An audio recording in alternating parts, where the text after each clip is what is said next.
I'm going to say, I want you to make 5. That's it. Have 5 simple conversations over the next 5 days with people. And if you do that, I think it's virtually impossible that you won't find at least one piece of business. So the most important thing I want to leave you with today is come from contribution. Because when you're coming from contribution, you just can't lose with these calls.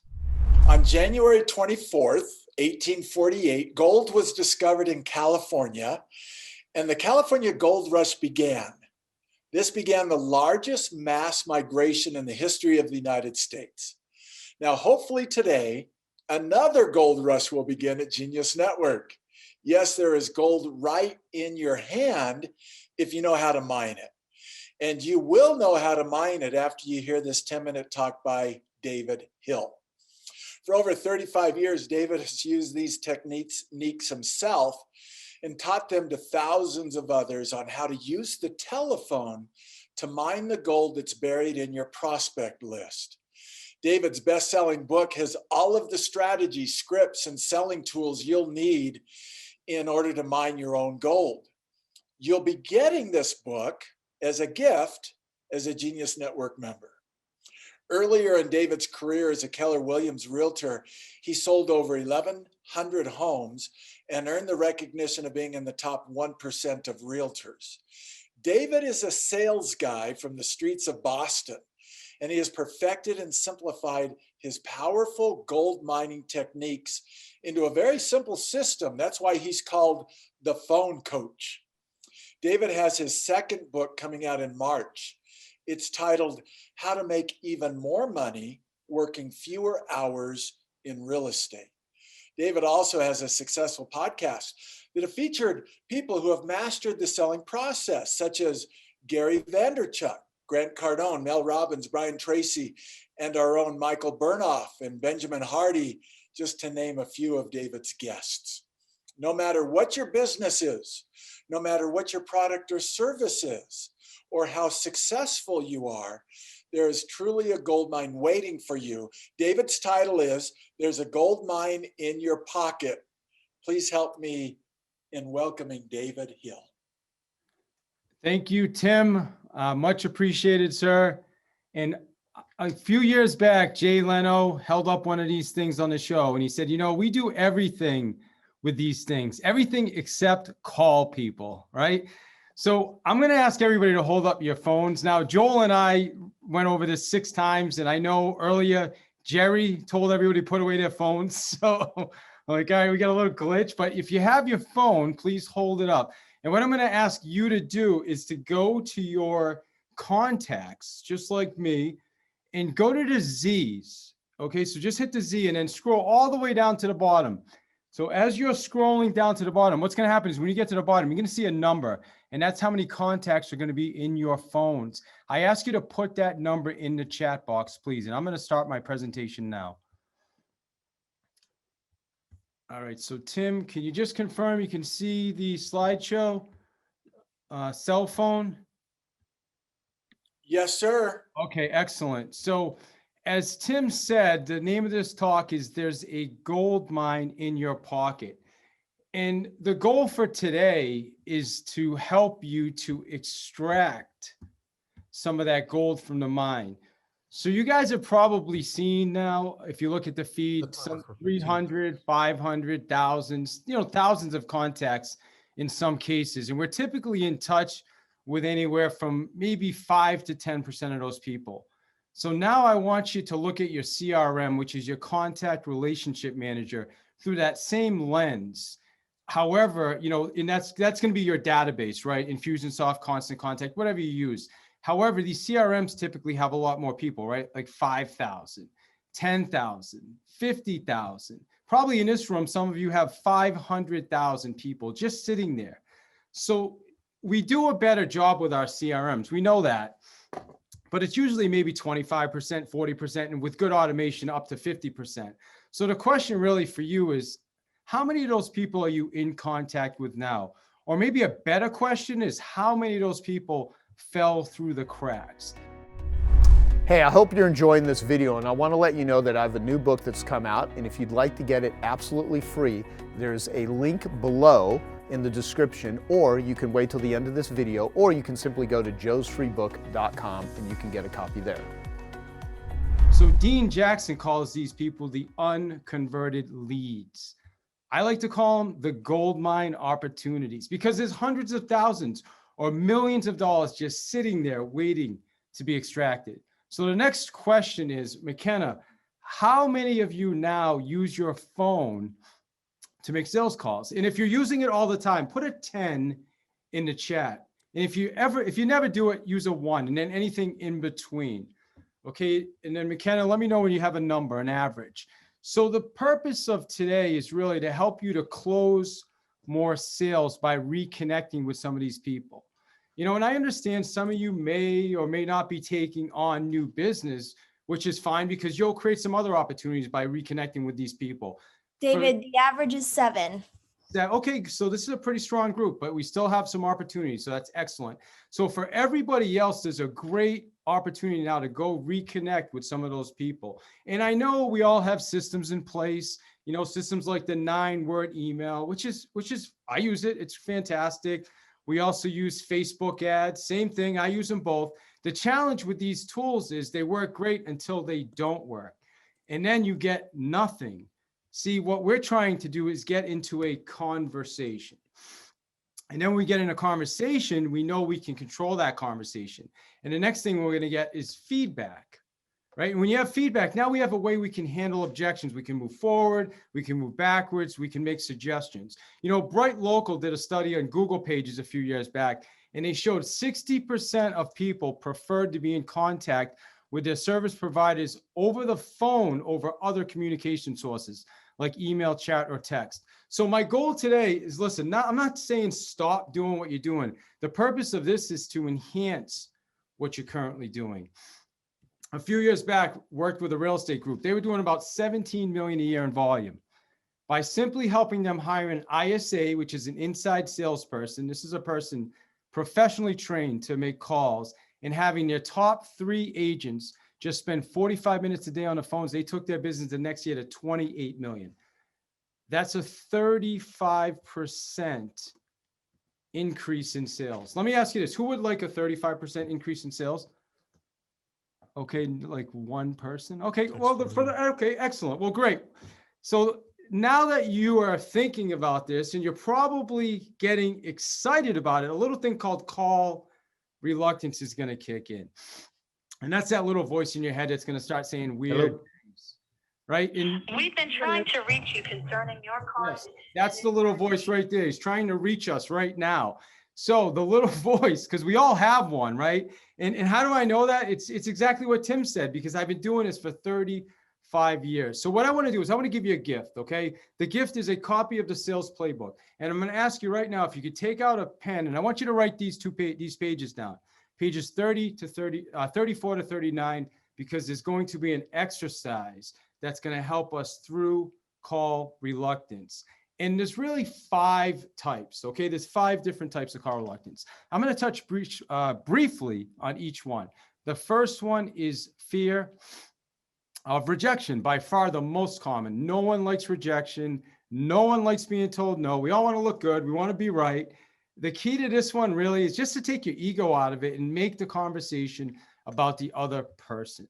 The next one is lack of role acceptance, right? So here you're actually making calls, but in your mind, you're like, man, these calls are kind of below me. Or maybe your parents said things like, wow, you know, when you were a little kid, you heard them say things like, those damn telemarketers just won't stop calling the house. So there's an incongruency here. The next one is not knowing what to say, right? This will take a fearless salesperson, turn them into a deer in headlights. The good news is it's an easy one to fix. The next one is overanalysis, right? This is the one that actually tells you you're doing your job. You're getting ready to get ready to get ready. You know, you're getting ready so much, nothing ever gets done. It's a form of procrastination. And then the 5th one is what we call fear of success. It's a tricky one. So let's say you had success in an area, but it was way harder than you expected. Now you don't do that again. So you can see these are all mindset tricks. So my tip for you today is to come from contribution, because when you're coming from contribution, you can't lose. So I'm going to share 2 simple reconnection scripts. The first one is the apology script.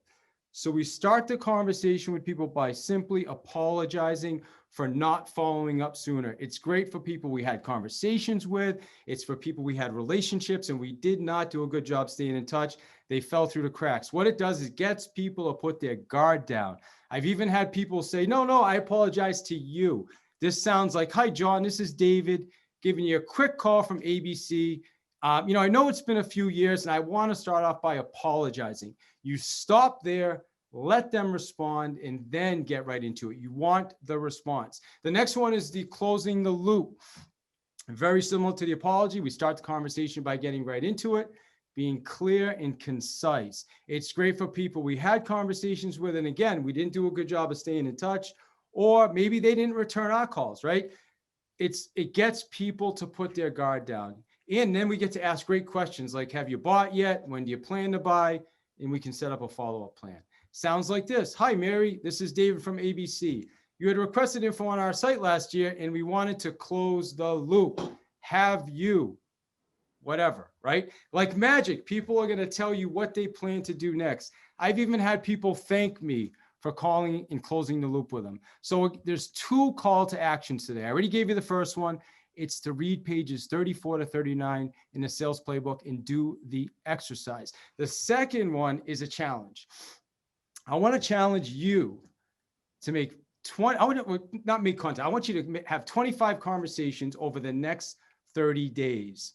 Okay, even if you're planning to hire somebody to make these calls, it's important for you to experience the value of these calls for yourself. And you're going to see the opportunity that's in making these calls. This is a normal challenge I put out and we get great results. This is not a normal group though, right? This is not an ordinary group. This is an extraordinary group. So here's what I'm going to do for you. I'm going to say, I want you to make 5. That's it. Have 5 simple conversations over the next 5 days with people. And if you do that, I think it's virtually impossible that you won't find at least one piece of business. So the most important thing I want to leave you with today is come from contribution. Because when you're coming from contribution, you just can't lose with these calls.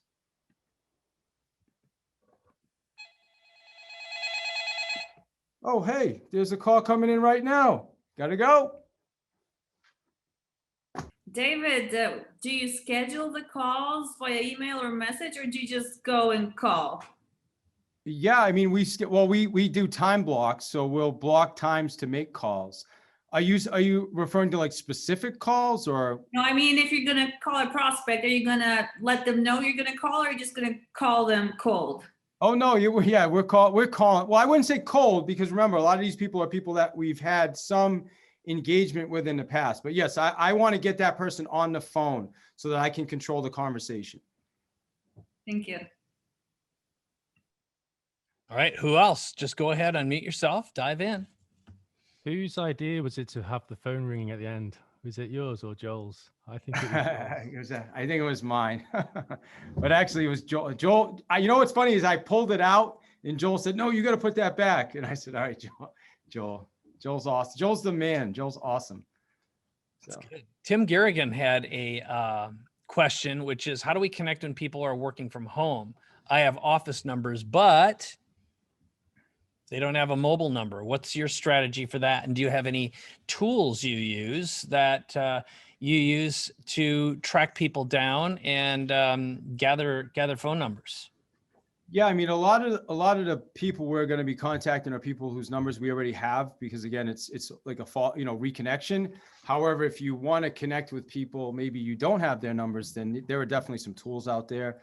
I mean, we use a tool called Vulcan 7, which I think that's more probably real estate specific, but they definitely can get phone numbers. There's skip tracers that you can certainly get phone numbers from. You can go on like Upwork and hire what's called a skip tracer. They'll get you pretty much anybody's phone number for a couple bucks. So definitely ways to get phone numbers. But this is more geared again towards going back into that database, those people that we already have those connections with, and mining that gold.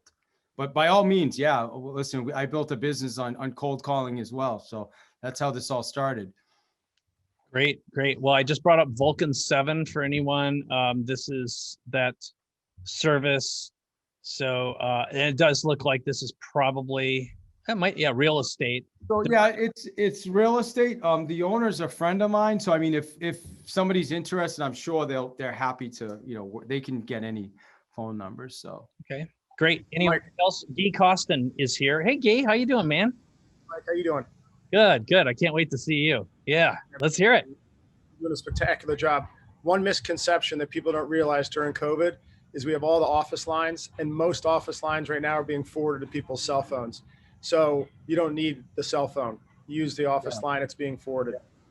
Yeah, great point. That's awesome. Really good. Jenny has a question, which is, what are your thoughts on voice message texts? Yeah, I think voice message text is great. Again, like I said, I'm not trying to tell anybody to stop doing what they're doing. It's really just about enhancing. So if you were in contact with somebody you haven't talked to them in a while, I want to try to get them on the phone. That's like so you can, if you send a text and they don't respond, then I would definitely follow up with a phone call. I mean, I'm not saying I'm not against voice message text. I think it's a brilliant way. We talked about Loom earlier, which is a great way to just kind of send a message to somebody, say, hey, here's an update. But the purpose of this is to get into a two-way conversation with somebody. And I think when we get into those two-way conversations, you'll see a lot of magic happen. Okay, good. So here's one from Richard Wilson, and he asks, I get a ton of incoming calls. I don't have time to pick up the phone for 99% of these. Do you have any software for my mobile phone so I can see the value of the person calling, who they are, where they are, estimated value of the lead, et cetera? Something that uses big data, machine learning, AI to tell me which 1% of these calls I should actually take. Any ideas? Richard, let's invent that, because that sounds amazing. I do not know of that right now, but yeah, I think that would be fantastic. I think, I mean, if you have a CR, we all have CRMs, right? So if our CRMs are connected to our cell phones, and then we're going to see the phone number that's calling. So maybe based on that phone number, you could get some data that would say, okay, here's a client that was looking at a $200,000 product or something. It's a great idea. It's fantastic, but I'm not familiar with anything right now. Cool. There are a couple. I just saw one. If I can ask my team, either Aaron or Marisa, I know we have it in our tools Slack. There's a couple that analyze and look at incoming either traffic or calls that provide real-time data. But that's cool. Yeah. Let's see if we'll see if we can dig that up. But that's a really good point. There's always room for products like that. Absolutely. All right. Anyone else before we move on to our next 10-minute talk? I would actually just like to say, David, you and I were talking on this topic a couple of weeks ago, and I want to admit that I was a little reluctant about the apology. I apologize. It's taken so long for me to call. And I've actually experimented with that, and it is really, really effective, really effective. There was a guy that I reached out to, and he said it's been 1 year and 3 months. He'd actually inquired about Genius Network 1 year and 3 months ago, and he wasn't qualified for Genius Network, but I reached out to him, and he said, 15 months. I mean, what's up with that? I apologized for that.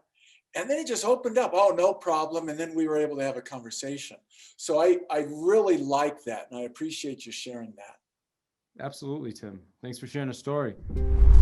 Okay, I hope you found that video awesome and useful. So if you want to get a free copy of my book, I want you to click here. And if you want to watch some more videos that'll be useful and awesome, click here. Go ahead. They're over here. Do it now. Come on. Thank you. Watch them.